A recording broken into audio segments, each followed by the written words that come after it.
Finally ಒಂದೊಳ್ಳೆ ಪ್ಲೇಸಿಗೆ ಹೋಗ್ತಿದ್ದೀವಿ. ಇನ್ನೂ 500 ಮೀಟರ್ ಇದೆ. ಹೋಗೋ ದಾರಿಯಲ್ಲಿ ಸೂಪರಾಗಿರೋ ಒಂದು ಒಳ್ಳೆ ವ್ಯೂಸ್ ನೋಡ್ಬೋದು ನೀವು. ಸೊ ತುಂಬ ಫಾರ್ಮಿಂಗ್ ಮಾಡ್ತಿದ್ರು, ಈ ರೇಷ್ಮೆ ಹುಳ ಫಾರ್ಮಿಂಗ್ ಮಾಡ್ತಿದ್ರು. ಸೊ ಹೋಗೋ ದಾರಿಯಲ್ಲಿ ಈ ಥರ ಒಂದು ಕಟ್ಟೆ ಬರುತ್ತೆ. ಸೊ ಇದು ಕೆಳಗಡೆ ನೀರು ಹೋಗ್ತಿದೆ.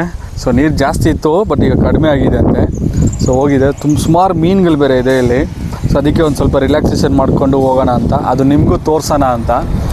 ಸೊ ಅದು ನಿಮಗೂ ತೋರಿಸೋಣ, ನಾನು ಮಾತ್ರ ನೋಡಿ ಎಂಜಾಯ್ ಮಾಡಿದ್ರೆ ಚೆನ್ನಾಗಿರಲ್ವಲ್ಲ, ಯಾಕಂದರೆ ನಾನು ಬಂದಿರೋದೇ ನಿಮಗೆ ತೋರ್ಸೋಕ್ಕಂತಾನೆ. ಅದಕ್ಕೆ ನಿಮಗೂ ತೋರಿಸೋಣ ಅಂತ. ಸೊ ಚೆನ್ನಾಗಿದೆ, ಬರೋ ದಾರಿಯಲ್ಲಿ ಒಂದು ಒಳ್ಳೆ ಥರ ಪೀಸ್ಫುಲ್ಲಾಗಿ ರಿಲ್ಯಾಕ್ಸೇಷನ್ ಆಗಿ ಬರ್ಬೋದು. ಅಷ್ಟೊಂದು ಚೆನ್ನಾಗಿದೆ, ಏನು ಸೌಂಡ್ ಏನಿಲ್ಲ, ಏನು ಗಡಿಬಿಡಿ ಇಲ್ಲ, ಜನ ಅಷ್ಟು ಪ್ರೀತಿಯಾಗಿ ಮಾತಾಡಿಸ್ತಾರೆ. ಸೊ ಬರೋ ದಾರಿಯಲ್ಲಿ ಒಳ್ಳೆ ಫಾರ್ಮಿಂಗ್ ನಡೀತಿದೆ. ಸೊ ತುಂಬ ಗದ್ದೆಗಳಿದೆ. ಸೊ ತುಂಬ ಚೆನ್ನಾಗಿದೆ. ಸೊ ಎಲ್ಲ ನಮ್ಮನ್ನೇ ನೋಡ್ಕೊಂಡು ಹೋಗ್ತಿದ್ದಾರೆ. ಸೊ ನೋಡೋಣ, ಈಗ ಇದು ಚೆನ್ನಾಗಿದೆ. ಸೊ ಇನ್ನೂ ಸ್ವಲ್ಪ 500 ಮೀಟರ್ ಇದೆ, ನೋಡೋಣ. ಇದು ಇಷ್ಟೊಂದು